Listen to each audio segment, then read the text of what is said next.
Pernah nggak sih ngeliat angka 100 juta rupiah terus mikir, waduh kayaknya mustahil banget deh buat dicapai, apalagi kalau mulainya benar-benar dari nol.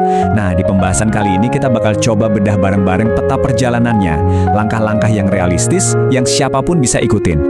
Ini nih pertanyaan sejuta umat ya kan, gimana caranya sih ngumpulin 100 juta pertama kalau kita startnya dari nol mutlak?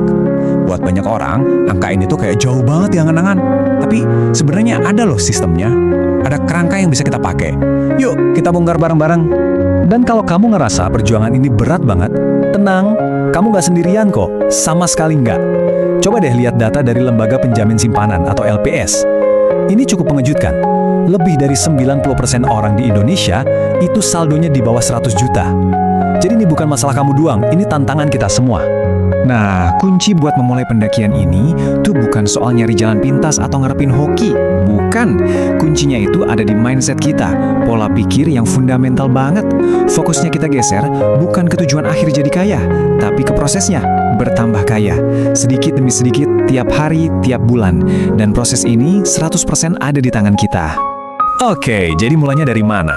Perjalanan ini tuh nggak dimulai dengan strategi investasi yang ribet atau mikirin cara dapat kerjaan gaji 2 digit, bukan itu. Garis startnya jauh lebih simpel. Tapi justru ini yang paling penting. Semuanya berawal dari satu kebiasaan dasar yang kuat. Coba dibayangin, ini tuh kayak sikat gigi. Tiap pagi bangun tidur, kamu debat dulu nggak sama diri sendiri? Sikat gigi nggak ya hari ini? Nggak kan? Nggak ada tuh nimbang-nimbang untung ruginya. Langsung aja dilakuin, udah otomatis. Nah pertanyaannya, bisa nggak sih kita bikin kebiasaan nabung jadi seotomatis itu? Jawabannya tentu aja bisa. Nah disinilah letak bedanya. Ada 2 jalur nih setiap kali kita terima uang.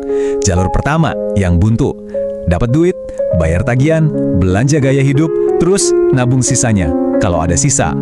Jalur kedua, jalur menuju kekayaan. Itu dibalik. Dapat duit, langsung sisihkan buat nabung, baru deh bayar tagihan dan hidup dari sisanya. Cuma satu keputusan kecil, tapi tujuannya beda banget. Cara paling jitu buat ngebangun kebiasaan ini adalah dengan misahin uangnya secara fisik. Begitu gaji masuk, detik itu juga langsung pindahin porsi tabungan ke rekening lain yang gak diutak-atik. Bukan nanti sore, bukan akhir minggu. Jadi, uang yang sisa di rekening utama, itulah budget hidup kamu sebulan. Simpel kan? Jadi untuk tahap awal, dari 0 sampai 30 juta pertama kamu, lupain dulu deh yang lain-lain, gak usah pusingin investasi atau strategi yang rumit. Misi kamu cuma satu, kuasain kebiasaan simpan dahulu ini sampai jadi otomatis, kayak napas. Ini pondasinya.